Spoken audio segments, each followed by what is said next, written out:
সজীব আমার সম্পর্কে ভাস্তি হয়। ভাস্তি প্রতিদিন গরু চড়াইতে আসে চরে।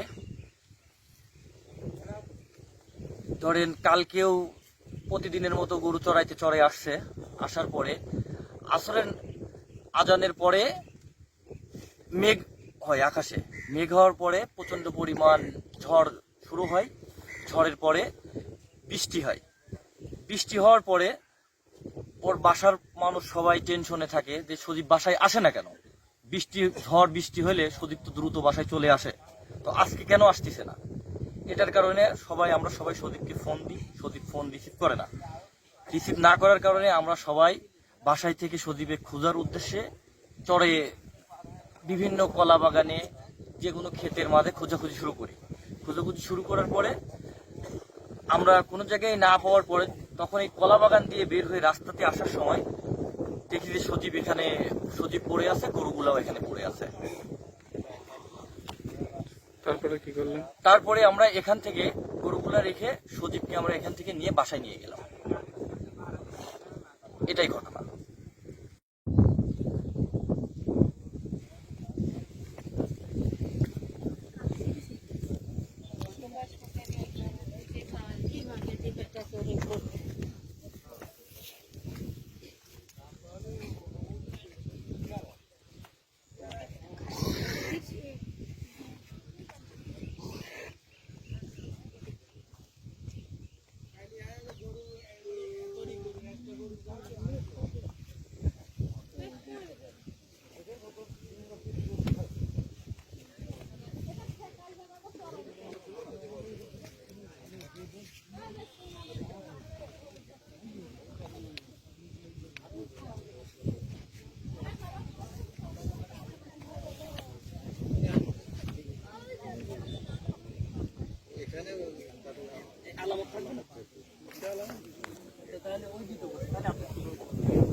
এই গরুগুলো এগুলো লাগতে দিলে লাগে।